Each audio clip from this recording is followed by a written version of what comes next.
had to reset everything. My apologies. We were talking about Monty the kitten. I have over 1,500 videos just on Monty, I think. About 1,400, 1,500, something like that. Just for Monty. So if you want to know what he looked like when he was a little kitten, right up to what he looked like this morning, you will find it on the Monty Family Adventures.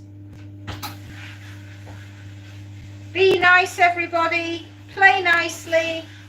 Alan Aspinall is my moderator. If he's around, he might not be. He might be working. If he is, still behave, because even if he's not on, he's watching. Right? You will behave. You will be kind. No being mean to each other. Be excellent to each other.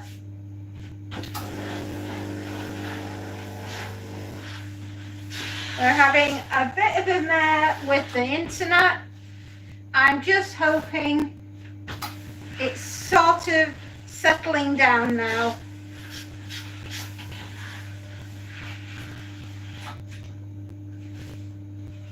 And I hope you're all having a lovely, lovely afternoon. I really do. Hello to everyone. Thank you for all your thumbs ups.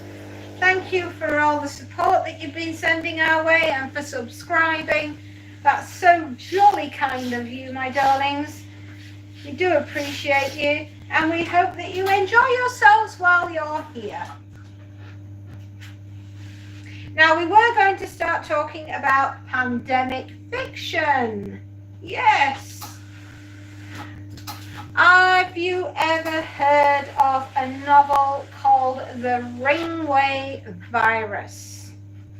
The Ringway Virus is about a little girl called Barbara who is suddenly diagnosed with leukemia while on a family around the world trip. The mum and the dad and their little girl Barbara, who is adopted, their adopted daughter, decide to call in to Australia to see the mother's sister, her aunt, and her cousins and her uncle. And while she is in Australia, Barbara gets very, very sick indeed. And it seems the poor little girl, who is suffering with leukemia, has now picked up the flu. Unfortunately, the flu and the leukemia mutate into a very deadly virus. And the little girl is rushed back from Australia, and they are trying to get her back home to the United Kingdom, but unfortunately she gets taken so ill that they have to make an emergency stop in New York. I believe it's New York. And they rush her to a hospital, and poor Barbara passes away from this deadly leukemia flu virus. But along the way, Barbara infects everybody that was on the flight and everybody who comes into contact with her at the hospital. And this is where things start to go incredibly wrong for the rest of the world. And the virus spreads like hotcakes. It goes all around the world. After their daughter has passed away from the virus, the mother ends up getting sick with the virus and she dies. And absolutely devastated. The father comes back home to the United Kingdom and promptly he dies. But the virus is now within the United Kingdom. The virus is gone around the world. And it's how we cope as what's left of the human race and what lengths we're prepared to go to in order to survive. And in between all this, the scientist who's looking for a cure for the disease, his wife's plane has crashed in the Amazonian jungle. I know, could it get any worse? It surely can. And it just so happens that she's rescued by the indigenous people that live in the Amazon jungle. And she needs to know what's going on in the world and is anybody looking for her plane, the one that's crashed. And when she finds a radio and she manages to tune in to find out what's happening on the BBC World Service, she's absolutely horrified to find out that there won't be any rescue plane coming because there isn't anybody left to rescue her because of this terrible flu pandemic, Ringway Virus as it's called, that is wiping out mankind. It's a good job that when the aeroplane crashed that she had another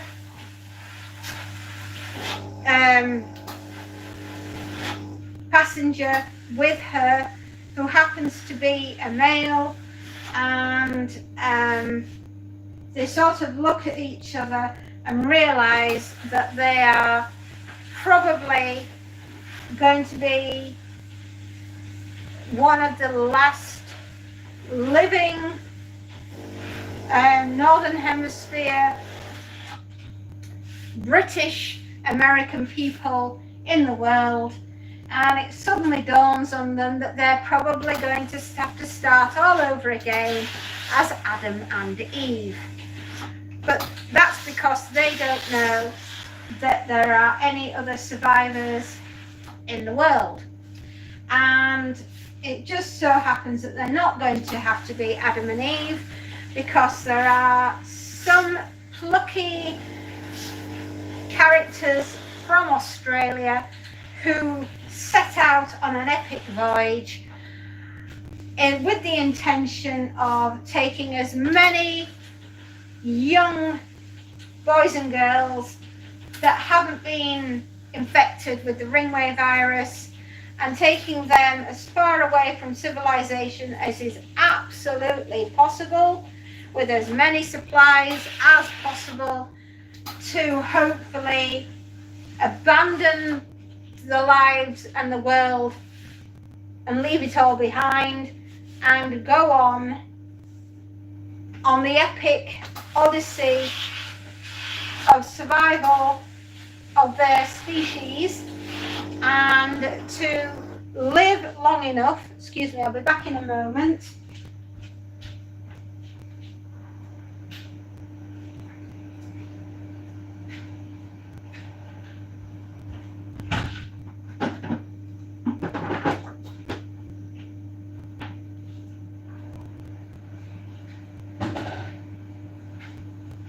I was saying, and with the proviso that they're going to live long enough for the survival of the human race. It's almost like a prelude to Mad Max, this is. It truly is. And outlive the virus while the virus burns itself out. Whether or not the virus will burn itself out, I don't know. But we hope it will for our intrepid survivors. And there is a plane load of survivors heading out into the Australian outback, and and a boatload of young teenagers who are also sailing out into the great blue beyond in the hope of finding an island somewhere that they can live on and survive on until this terrible disease has indeed burned itself out and gone. With a bit of hope. And that one's called the Ringway Virus, and that was written in the 70s, I believe. Anyway, there is a book review about the Ringway Virus, and I'll tell you all about it in one of our long form videos. So hopefully, if you're into pandemic fiction, that might be one that you might be interested in, my darlings. See, I do know my stuff when it comes down to apocalyptic end of the world fiction, don't I? There we are. Oh gosh, that looks nice. Okay, 1, 2, 3, 4, 5, 6, 7, 8, 9. Not bad at all. 10 items. It's a nice way to finish the day.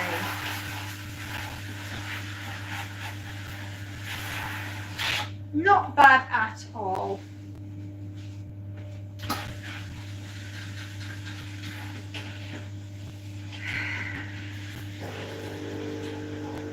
We have been very busy bee today.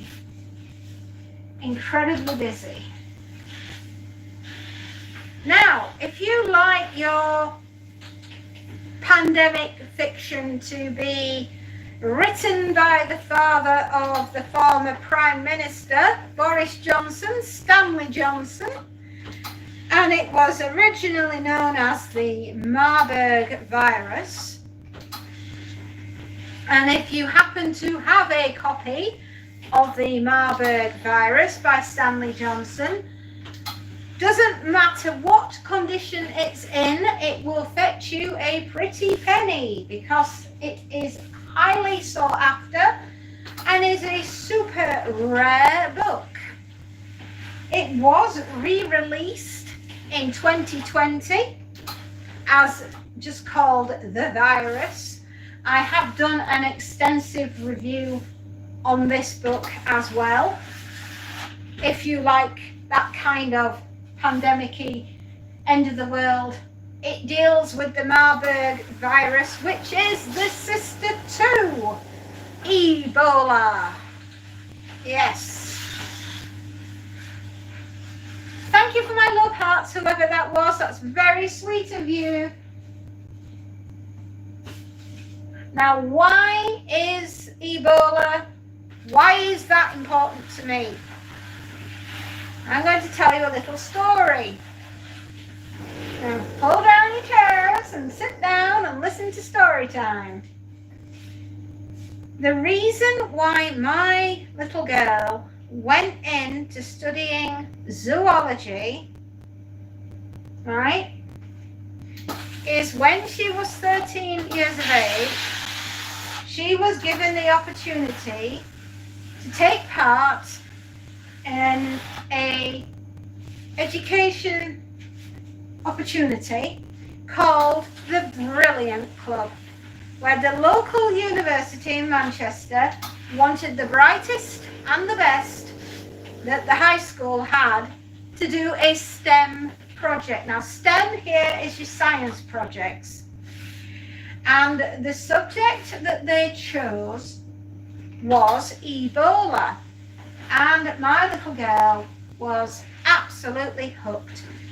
It was all about the epidemiology of understanding who patient 0 was and how the Ebola virus spread and can they find a cure for it, and the procedures that they have to go through in order to understand how the virus is going to spread.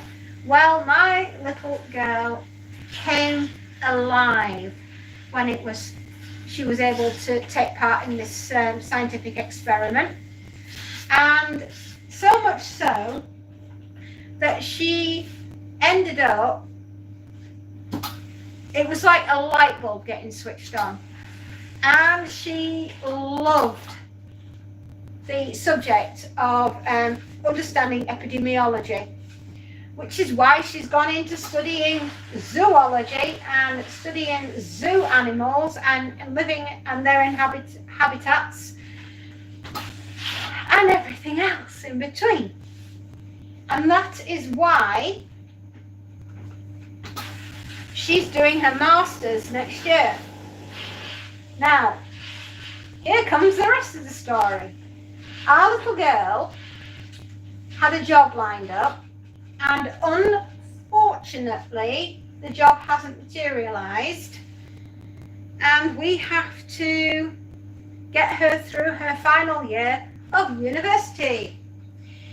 And we will do anything and everything possible to get our little girl through.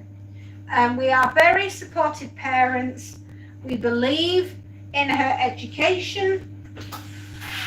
We are doing as much as we can. We've got every student loan that we can possibly get for our little girl to get her through, but it's the day-to-day running and living expenses, and let's face it, we are in a cost of living crisis, and it's not going to be easy for anyone.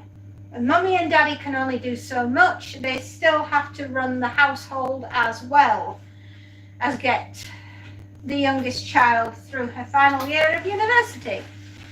And we've already got our firstborn, our eldest daughter, through her degree, to which she actually passed out with her nursing degree, a first-class degree with honours. Isn't that lovely? Well, her sister's about to go and do the same thing.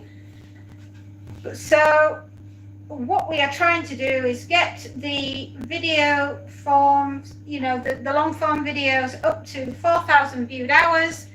We're trying to get verified by YouTube, and we are, you know, if we are fortunate enough and that happens, anything then that we make on our channel will go to our daughter, and it will be there to support her through her final year of university. And she's such an intelligent girl, and she's so lovely, and we know that she's going to make an excellent doctor, and we just have to get her through. We've got it to do. It's a final push. Let's just go for gold. As Gene Kranz said from Apollo 13, failure is not an option, and it isn't. We have to work. We have to get her through. So anyone that can give us a thumbs up, anyone that can give us a follow, anyone that can find the time to sit there and watch some of our long form videos, we would dearly appreciate you doing that for us, and we couldn't thank you enough for being there for us in a very, very trying time that we're going through right now. But it's truly appreciated, and that's why Stanley Johnson's The Virus book, that's why I love that one so much, because it's all connected. It's all connected. And it's just so funny that he would write about the Marburg virus, and then, well, we all know what happened in 2020, don't we? Exactly, and which galvanized galvanized our daughter even more so, because of what was happening. And she knew, like her older sister, it's not a vocation, is it? It's a calling in life to want to help someone else when they're having a problem. And if you could help us by just watching some of our long form videos and perhaps giving us a thumbs up every now and again, and if you want to follow, you can do. There's no obligation to do so, but we appreciate your help, we really do.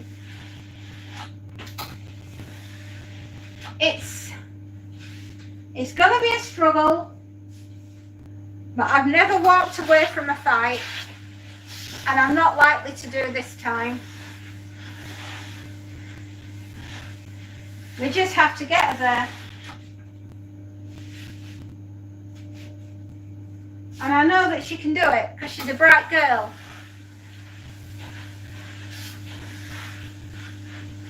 Hello everyone, thank you very much for the love hearts, thank you very much for the thumbs up. We really, really, really appreciate you tuning in and watching. Please behave, please be nice. Alan is watching. He's watching you all the time. He's a good egg. And he's my superpower, and we all answer to Alan as well. In case you're wondering who Alan is, he's a famous writer. He wrote the Fading Light Lucy Chronicles, and he is also my moderator. And so don't mess about, because if he sees you being mean to people, or mean to me, or even mean to him, you won't be on for long. Do you understand? So play nice. Ooh. Itchy nose, all this steam. I don't know, I've got 2 more items and then we're done for the day, everybody. Isn't that lovely? Golly gosh gumdrops. We'll soon be through. That will be lovely. And then we can go down to the dishwasher and go down to the dryer and put the laundry away. Because that's all we ever do in this house. Washing, drying, cooking, cleaning, repeat.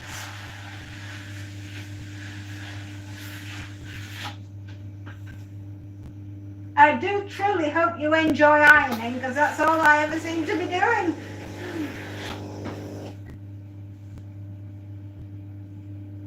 I think it's been a lovely day today. I hope you've had brilliant sunshine where you've been. We've had brilliant sunshine here. It's been glorious. Going back to nuclear war, because we love that subject, right? If you have the opportunity, I have, or it may still be up there, the audio version of Swan Song is on one of my playlists. If you don't fancy reading the book, because it's over 900 pages long, although it's absolutely fantastic, and you would quite like be interested in joining the AOE, which is the Army of Excellence, and you fancy finding out about Susan Wanda and her amazing powers, then please feel free to listen to the audiobook. I'm sure you will not be disappointed.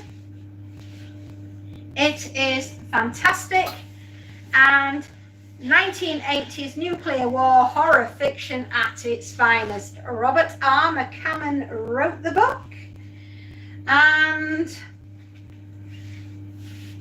it is amazing. If you may be interested in the album which inspired him to write the book, which is Tony Carey from the Planet P Project, and the album is called Pink World. It is absolutely fantastic, and you will, if you listen to the album, you will then understand where the inspiration came to write Swan Song. It's an amazing story. I say it's 900 pages long, so it's quite the titan of a book, and it's an odyssey of the survival of a nuclear war within the United States of America, and it's written in the perspective of many, many years. We start off with Susan Wonder, Swan, as a child, as a little girl, and we follow her into becoming a teenager and into being a young lady. And it's her survival across the barren states, well, of the barren mess of the United States of America. And she is being pursued by the man with the scarlet eye, who is the devil, and a good, kind lady who's a bad lady who lives on the streets of New York City called Sister Creep, and she has on her a magical ring. And when the magical ring and Susan Wonder finally find each other, courtesy of Sister Creep, we begin the epic battle between good and evil. A lot of people seem to think that Swan Song was a direct rip-off of Stephen King's The Stand, because The Stand deals with a plague across the United States of America and the battle between God and the devil, the good and evil. But that's where the similarities end, because one, of course, is nuclear fiction and the other one is pandemic fiction. Both exceptionally good. Don't ask me to pick which one's my favorite. I can't. It's like asking me, do I have a favorite child? And I can't have a favorite child because I love both my daughters equally. They're both my favorites. So if you like the thought of maybe reading or listening to Swan Song by Robert R. McCammon, please do. You won't regret it. It's an excellent choice. It's about, I think the audio book is around about 30 hours long. It's well worth it. Now, say your favorite thing isn't nuclear war and isn't pandemic fiction. Perhaps you like asteroids hitting planet Earth. May I introduce Lucifer's Hammer by Larry Niven and Jerry Pournelle. Again, I have done a book review on this novel. Fabulous novel, by the way. It's an absolute titan. Over 900 pages long. Another absolute epic odyssey of survival against the odds as a giant Earth-killing asteroid is heading towards Earth. It's the size of the Mount Everest, and it's going to hit somewhere in the Pacific Ocean. And it's about everybody who's following it. We start off with it being found at the Hamner Brown Institute, and it ends up being called Lucifer's Hammer, because that's exactly what it's going to do. It's going to hammer down on planet Earth.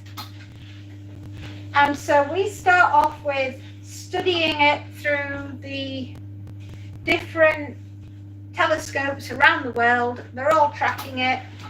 And JPL laboratory in, is it in Pasadena? I think it's in Pasadena. They suddenly realize that it's not going to skip by Earth and make a beautiful light show in the sky. It's actually heading straight for us, and we've got no chance of getting out of the way. It's not as though we can lift Earth up and plonk Earth to the left or the right. That's not a possibility, so we have to try to survive Lucifer's hammer landing on us, and bearing in mind she's the size of Mount Everest, which if you've ever seen or looked at Mount Everest, she's pretty hefty, guys and girls. She's very hefty. So this thing's heading straight for us, and we're like rabbits in the headlights. And it's how we as a human species survive, what lengths we're prepared to go to, and it deals with a myriad of characters, and there's so many characters in this book. Honestly, it's hard to keep up. Now, if you don't fancy reading a physical copy, again, on one of my playlists, I can't remember which one because I have so many of them, you will find the audio version of Lucifer's Hammer. It's in 3 parts because it is that long. There's I think it's over 30 hours of audio time.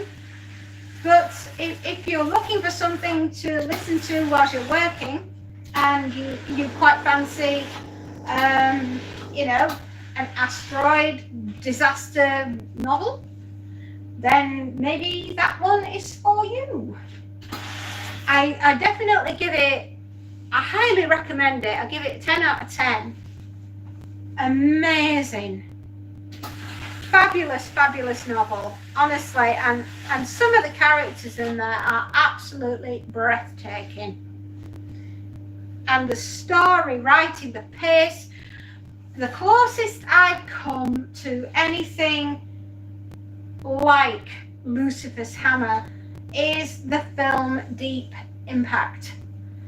That, I think, was loosely based on Lucifer's Hammer, but obviously the book has way more going on than the film did, and it's cited as one of the books that most people who would be preparing for such an event as Lucifer's Hammer hitting us would actually use this as like a reference, if you will.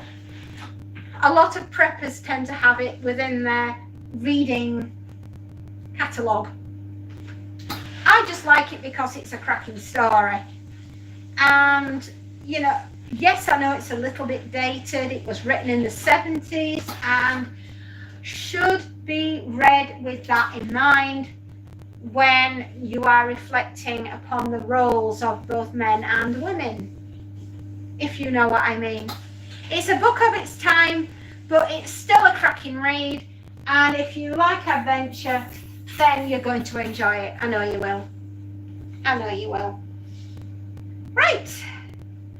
Oh my goodness me, we're down to the last item of clothing that needs to be ironed. Oh, wowzers. We've done really well today, everybody. You have been absolutely fantastic. You've kept me company. I hope I've kept you company. I hope you've enjoyed yourselves and you've learned a little bit about apocalyptic fiction. And it's not all doom and gloom, is it? That was meant to be a joke, by the way. I just hope, my darlings, that you've all had a super lovely time, that you've behaved and you've played nicely. That's all I could ask for. That's all mamas could ask for, is that you've been lovely, kind and excellent to each other. And thank you for the love hearts and the smiley faces, and in general just being lovely, lovely people to talk to and spend some time with. Honestly, you make my day. You really do. You are lovely. And thank you for the thumbs up as well, and the support. And hopefully there is something that you will find on our channel that you are going to absolutely love. Yeah. Oh, thank you. That's so sweet of you. Mwah. Thank you very, very much.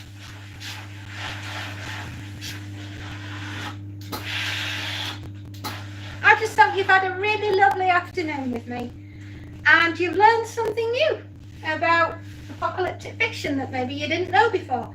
Or perhaps there are some books there that I've mentioned that maybe you've not heard about, and now you might want to go and have a look and a read and see if you might like them too.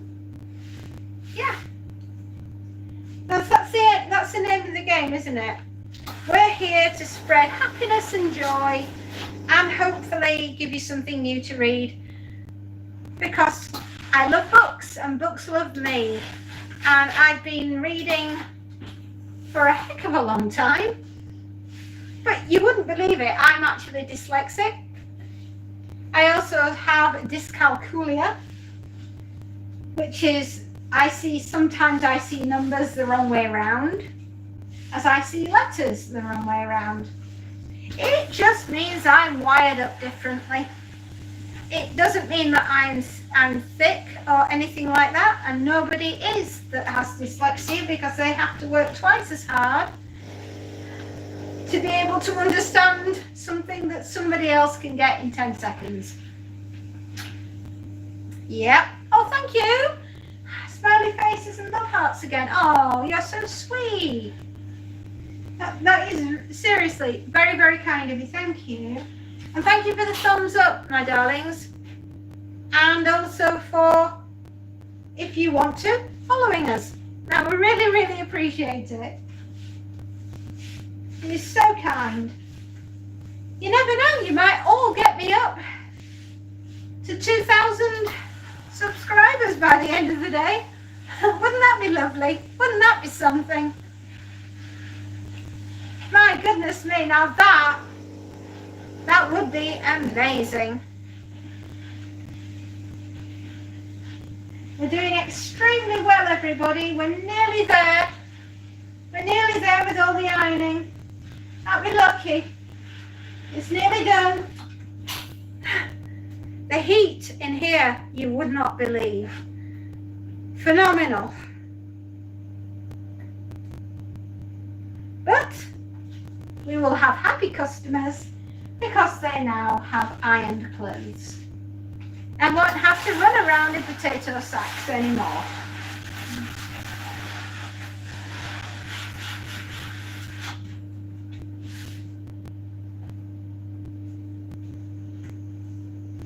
Just got the back of the trouser leg to do.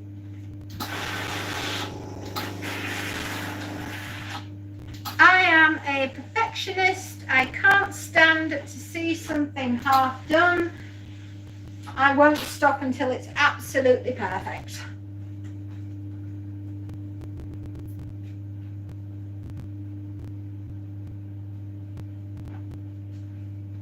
There we go. Jolly hockey sticks, everybody. We've made it. 1, 2, 3, 4, 5, 6, 7, 8, 9, 10. Fabulous.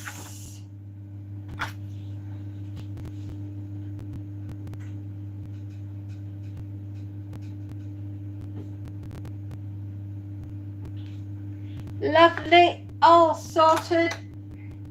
Back in a moment.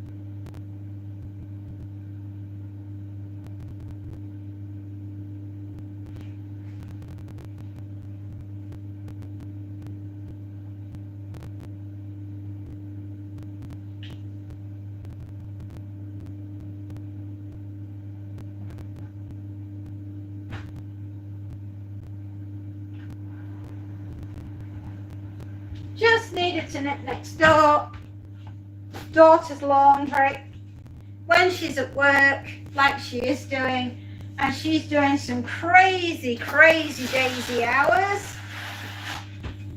Being a nurse, that's what you would expect. So whenever I get the opportunity, I will do her laundry for her to help her out, because I'm that kind of mommy. I don't expect my girls to go out and do all the hours in God sends and then have to, you know, do the ironing as well. You know, they're working their little feet off. And God bless them. They need all the help that they can get, and that's where their mommy steps in and does stuff for them. They're my little angels, both of them. They're really good girls. They haven't been a jot of bother. Never in their lives have they been a jot of bother. They've always been good kids. And I just think that that is such a blessing.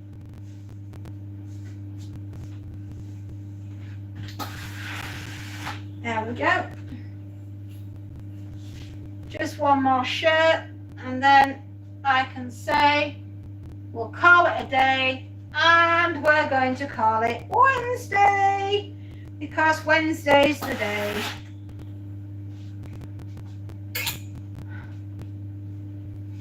There we go. She'll be working till about 8 o'clock tonight, this young lady. And that's bearing in mind she started work at 7 o'clock this morning. And to get to work on time, she had to be up at 6. So you imagine that all the way through. And maybe she gets a half an hour sit down for her lunch. Hard work. Nurses in the United Kingdom work incredibly hard, long hours, and I bet no wonder their feet hurt at the end of the day, bless them. Oh, thank you. Are those flowers that you sent me, my darling? That's incredibly kind of you. Mwah. Thank you. That's very kind of you indeed. Anyway, so I will do whatever I can for my little girls, whether it be making them their evening meal, making sure they've got something tasty in their lunchbox, sorting out their laundry, keeping their rooms a little bit cleaner than they do, and just generally watching over and protecting them. It's what you do, isn't it? When you're a parent for life.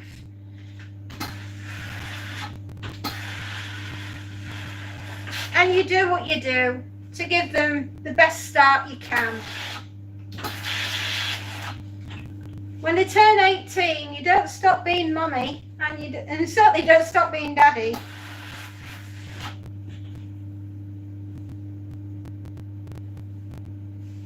And I'm always going to be watching out for my little girls, right up to when I'm not even on the planet, and I'll still be floating around, I suppose, watching over them, as you do.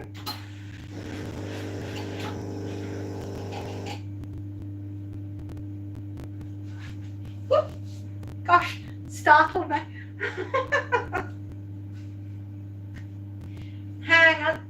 Just need to line this little sleeve up. Want it to look right.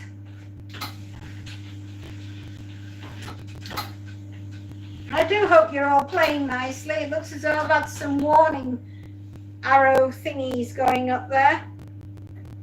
I can only hope you're all playing well. And being nice and kind and excellent to each other. I hope you've all enjoyed your little selves this afternoon. Yes, I know I certainly did. Telling you all about those books.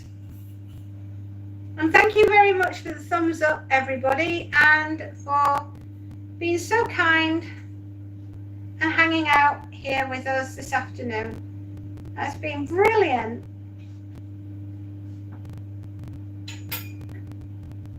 There we are.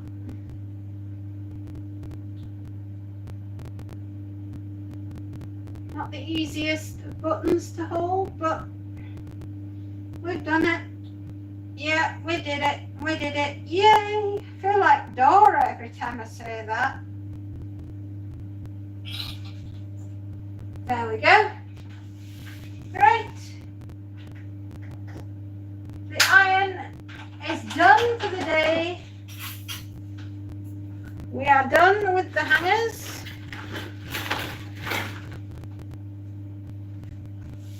And we are about to put the ironing board away.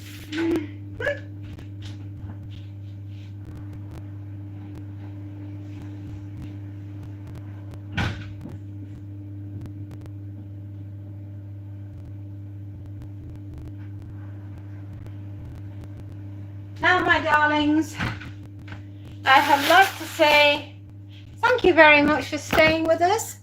You're absolute superstars. Yes.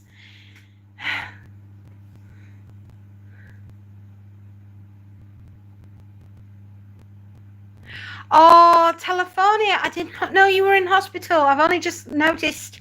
I'm sorry, I haven't been picking up on people's messages, but I do hope you all had an absolutely lovely time learning all about the end of the world through song and happiness.